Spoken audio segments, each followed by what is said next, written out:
Hi hello வணக்கம் and welcome to box office. ஒவ்வொரு வீக்கும் release ஆகக்கூடிய படங்களுடைய குயிக் ரிவ்யூ பார்க்கக்கூடியதான் நம்மளுடைய பாக்ஸ் ஆஃபீஸ். அந்த வகையில் இந்த வீக் ரிலீஸ் ஆகக்கூடிய படங்களுடைய குயிக் ரிவ்யூ பார்க்கலாம் வாங்க.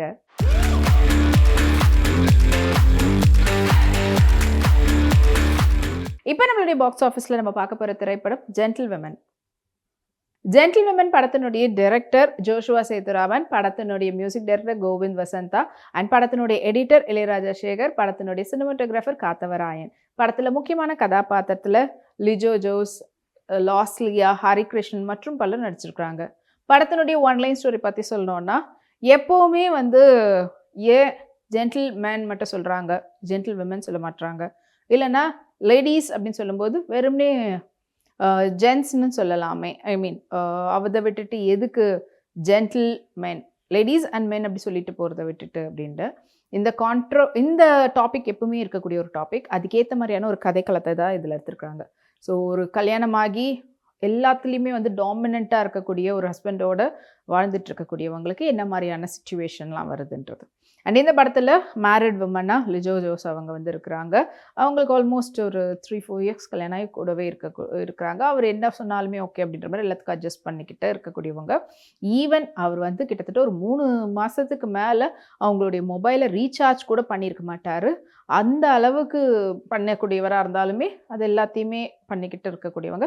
அண்ட் எப்போ பார்த்தாலும் இப்போ இருக்கக்கூடிய பெண்ணுங்க எல்லாமே பண்ணுறாங்க, எந்த அளவுக்குலாம் போயிட்டாங்க, ஆனால் இவ தான் ரொம்ப பயப்படுறா அப்படின்ற ஒரு டேக்லைனோடு சொல்லிகிட்டு இருக்கக்கூடிய ஒரு ஹஸ்பண்ட்.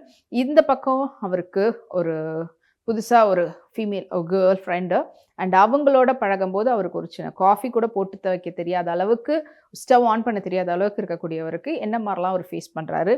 அண்ட் அதுக்கப்புறமா ஒய்ஃப்னுடைய விஷயங்களில் அண்டர்ஸ்டாண்ட் பண்ணிக்கிறாரா அப்படின்றது ஒரு பக்கம் கொண்டு போனாலும், திடீர்னு ஒரு நாள் அவர் காணாமல் போய்ட்றாரு. அவர் என்ன ஆகுறாரு ஏதாகிறாரு அப்படின்ற மாதிரி அங்கேருந்து ஒரு தேடல் ஆரம்பிக்குது. ஸோ அவ்வளவு ஸ்டார்டிங்லேருந்து கொஞ்சம் ஸ்லோவாக ஸ்டடியாக அப்படி கொண்டு போயிட்டு அதுக்கப்புறமா கொஞ்சம் அப்படியே நம்மளை உள்ளுக்கு கொண்டு போய் எடுக்க ஆரம்பிச்சிருக்கிறாங்க இந்த ஜென்டில் விமன் திரைப்படம். ஸோ அவங்களுடைய பாயிண்ட் ஆஃப் வியூவில் ஒருத்தருக்கு ஒரு மாதிரி இருக்கும். அஃப்கோர்ஸ் எஸ், லேடிஸ்னாலே ஜென்டில் தானே அப்படின்றது ஒரு பக்கம் இருந்தாலுமே கூட, அதனால தான் ஜென்டில் அவங்களுக்கு எக்ஸ்ட்ராவை ஆட் பண்ண தேவையில்லைன்றதாலும், அது எந்த அளவுக்கு ஒரு லேடி நல்லா அவங்களுடைய இந்த ஜென்ரேஷனுக்கு இப்போ இருக்கக்கூடிய எல்லாத்தையுமே ஹேண்டில் பண்ணுறவங்க கூடிய ஒரு கேரக்டரும், இந்த பக்கம் இன்னமும் எல்லாத்தையும் அட்ஜஸ்ட் பண்ணிட்டு போகிறவங்களுக்கும் இருக்கும்போது அது எப்படி கொண்டு போகிறாங்கன்றது தான் சொல்லியிருக்க படமாக இருக்குது. அண்ட் தொடர்ந்து லிஜோ ஜோஸ் ரொம்ப போல்டான நிறைய கேரக்டர்ஸ் எடுத்து பண்ணுறாங்க. எஸ்பெஷலி உமன் சென்ட்ரிக்கான படங்கள் பண்ணிக்கிட்டு இருக்கிறாங்க. அது அழகாக இந்த படத்துலையும் கேரி ஃபார்வர்ட் பண்ணியிருக்காங்க. மொத்த படத்தினுடைய அந்த வெயிட்டே அவங்க தான் தூக்கிட்டு போகிறாங்கன்னு சொல்லலாம். அவ்வளவு அழகாக இந்த படத்தில் அவங்களுடைய ஆக்டிங் பெர்ஃபார்மன்ஸ் கொடுத்துருக்குறாங்க. அஃப்கோர்ஸ் லாஸ்ட்லியாக இந்த படத்துக்கான அவங்களுக்கு கொடுத்த வேலையை கரெக்டாக பண்ணியிருக்கிறாங்க. அண்ட் கோவிந்த் வசந்தாவுடைய மியூசிக் படத்துக்கு ஒரு பெரிய பக்கபலமாக அமைஞ்சிருக்குது. அந்த எமோஷனாக இருக்கட்டும், அந்த ஸ்டோரியை நம்மளோட கனெக்ட் பண்ணுறதுக்கு அவருடைய இசையோடு சேர்ந்து நம்மளை அப்படியே முழுக வச்சுருக்குது. அண்ட் படத்தினுடைய சினிமாட்டோகிராஃபர் காத்தவராயனுடைய ஒர்க் அல்டிமேட்டாக இருந்தது. நம்மளை ஒரு பக்கம் ப்ளசண்ட் ஃபீல் இருந்தாலுமே ஒரு ஆர்டிஸ்டிக்குள்ளே போய் நம்மளை ஒரு விதமான ஒரு ஃபீலோடு கொண்டு போகிறது சினிமோட்டோகிராஃபியில் காட்டியிருக்கிறாங்க. ஸோ அதுவும் ஒன் வே ஆஃப் ஸ்டோரி டெல்லிங்கன்றதை அவருடைய வேலை, அந்த லென்ஸில் அவர் நம்மளுக்கு ஸ்டோரியை சொல்லியிருக்கிறாரு. அண்ட் எடிட்டர் அஃப்கோர்ஸ் அவங்களுடைய வேலையை பக்காவாக பண்ணியிருக்காங்க இளையராஜா சேகர். அவங்களுடைய வேலையை கரெக்டாக பண்ணி ஆஸ் எ டீமாக ஒரு நல்ல படத்தை கொடுத்துருக்குறாங்க.